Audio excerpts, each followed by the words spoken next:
अध्यक्ष असलेले आणि आमचे मार्गदर्शक जे वेळोवेळी आमच्या पाठीशी उभे असतात असे माननीय किशोरदादा शितोळे यांचं स्वागत करण्यासाठी मी मंचावर आमंत्रित करते advocate Ananta Magar, Laxman Navale, Gopal Hud, advocate Mayur Gose, advocate Pankaj Kakade, advocate Aniket Patil यांना.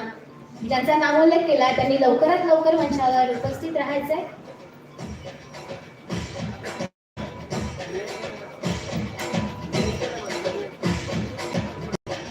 किशोरदादा सहकारी बँकेचे अध्यक्ष आहेत.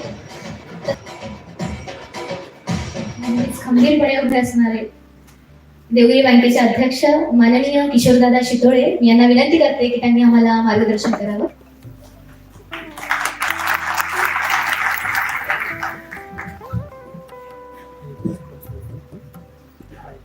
बोला छत्रपती शिवाजी महाराज की जय.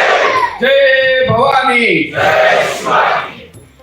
आज हा छत्रपती शिवरायांच्या जयंतीचा उत्सव आणि तो साजरा करतायत आपले युवा, सगळे वकील, तरुण मंडळी, सगळे विधी विभागाचे विद्यार्थी आणि अशा या कार्यक्रमाला व्यासपीठावर उपस्थित असलेले युवा वकिलांचं श्रद्धास्थान, आकर्षण बिंदू, ज्यांनी महाराष्ट्रातल्या मोठमोठ्या केसेस गाजवलेल्या आहेत असे माननीय उज्ज्वल निकम सर, ज्यांची वाणीने एक समाज प्रबोधनाचा मोठा वसा जागर केला जातोय असे सत्यपाल महाराज चिंचोलीकर, या शहराचे आपले पालक, मोठे उद्योजक, खऱ्या अर्थाने दानशूर व्यक्तिमत्व ज्यांना म्हणता येईल असे आमचे मार्गदर्शक माननीय पद्माकर काका मुळे साहेब, त्याचप्रमाणे आमचे मित्र सरकारी वकील Girase sir, V D Sapkal sir, माननीय के जी भोसले सर, त्याचप्रमाणे जिल्हा परिषदचे माजी उपाध्यक्ष सुरेंद्र दादा, आमचे मित्र ॲडव्होकेट विशालजी आणि आदरणीय व्यासपीठ आणि माझ्या बंधू आणि भगिनींनो, खरोखरच या संयोजन समितीचं कौतुक करावं तेवढं कमी आहे की ज्या छत्रपतींनी 3.5 वर्षापूर्वी आम्हाला स्वराज्य दिलं, त्या छत्रपतींच्या विचारांचा वारसा आज आमची ही युवा मंडळी घेऊन जर जगणार असेल तर आमच्या देशाचं भवितव्य नक्कीच उज्ज्वल आहे. मित्रांनो, माझा युवा मित्र दत्ता यांनी सांगितलं की डीजेच्या तालावर नाचून ही जयंती साजरी होणार नाहीये, तर आम्हाला छत्रपतींच्या विचारांचा वारसा घेऊन जगण्याची गरज आहे. खरं म्हणजे 350 वर्ष झाली आमचा हा राजा होऊन गेला.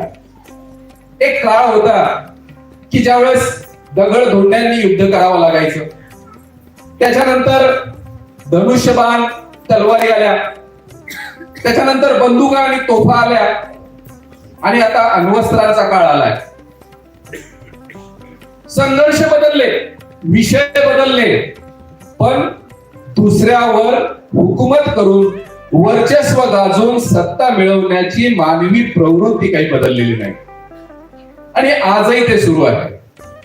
पण या काळामध्ये जर आम्हाला कोणतं मार्गदर्शक एक पद असेल, आम्हाला कोणता जर विचारांचा वारसा असेल, तर तो आज 3.5 वर्षांनंतरही लागू होतो. तो छत्रपती शिवरायांची प्रेरणा आणि छत्रपती शिवरायांचा इतिहास. मंडळी, 750 वर्ष यवनांनी आमच्यावर आक्रमण केलं. 350 वर्ष आमचा महाराष्ट्र गुलामीत होता, परक्यांच्या सत्तेत होता. आणि अशा समाजाला अस्मिता जागवायची आहे, अशा समाजाला आपल्या मातृभूमीची जाण करून द्यायची आहे. एक काळ होता की दिल्लीचा बादशाह म्हणजे आमचं परम वैभव होतं, परम दैवत होतं. अशा मानसिकतेमध्ये आमचे पूर्वज गेलेले होते. आणि त्या काळात आमच्या आई जिजाऊंनी स्वराज्याचं स्वप्न पाहिलं.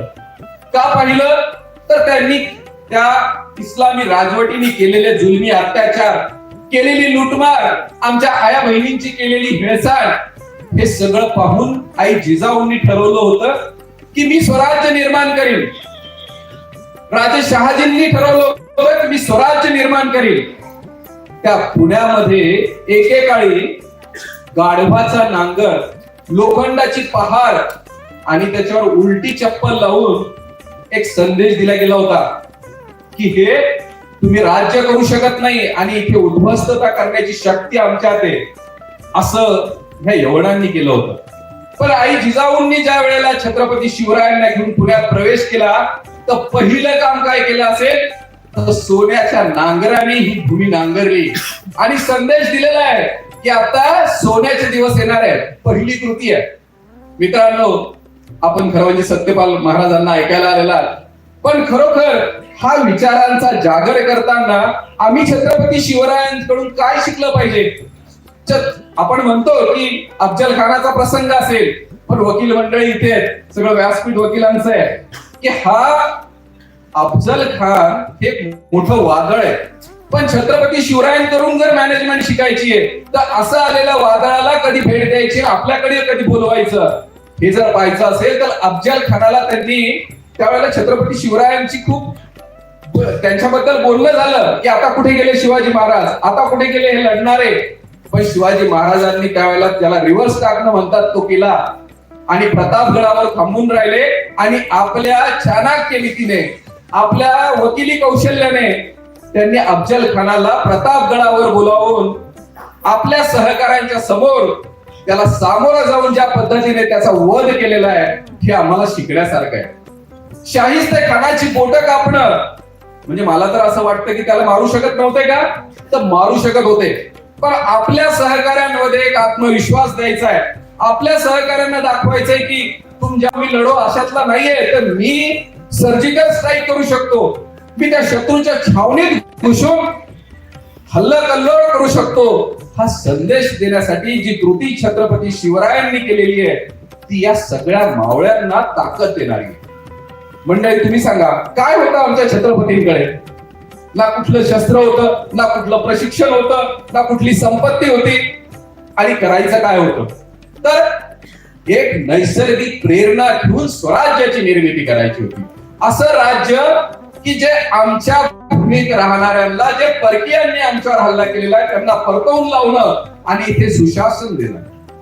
म्हणजे नुसतंच राज्य निर्माण करणं नव्हतं, तर सगळे प्रशासन निर्माण करून शेतकऱ्याला प्रशासन देणं, शेतकऱ्याला वाचवणं. म्हणजे शिवाजी महाराजांची आज्ञा असायची की कुठेही हल्ला केला, कुठेही लढाईला निघाला तर शेतकऱ्याच्या भाजीच्या देठालाही धक्का लावू नका, ही सूचना असायची.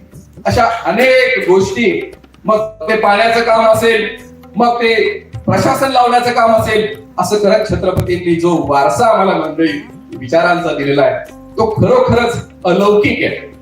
अलौकिक आहे असं आपल्याला खरोखरच म्हणजे 350 वर्ष झाल्यानंतरही लहानापासून मोठ्याच्या मनामध्ये छत्रपती शिवाजी महाराज म्हणलं की जय हे जे सहजपणाने उठतं, ही प्रेरणा जिवंत ठेवून मित्रांनो आज आम्हाला कुठे लढायचं नाही, आम्हाला भांडायचं नाही, पण आमचं राष्ट्र एक राहावं, आमचा देश एक राहावं. आमच्या देशाचे जे तुकडे करायला अंतर्गत आणि बाह्य शक्ती सरसावण्याचा प्रयत्न करतायत त्याच्यात तुमचं माझं कर्तव्य आहे की आम्ही जागं राहायचंय आणि छत्रपतींनी ज्यासाठी बलिदान दिलं, छत्रपतींनी जे स्वराज्य निर्माण करण्यासाठी आपलं आयुष्य, पुन्हा 50 वर्षाचं आयुष्य आहे, त्यातली 15 वर्ष सोडली तर 35 वर्षामध्ये त्या छत्रपतींनी जे करून दाखवलं त्या विचारांवर आम्हाला स्वार होऊन आमचं आयुष्य पुढे घेऊन जायचंय आणि आमच्या या भारत मातेला एक वैभवशाली देश, बंधुभाव शिकवणारा देश असा आम्हाला या जगामध्ये निर्माण करायचंय. हाच विचार घेऊन आज आपण ही जयंती साजरी करूया.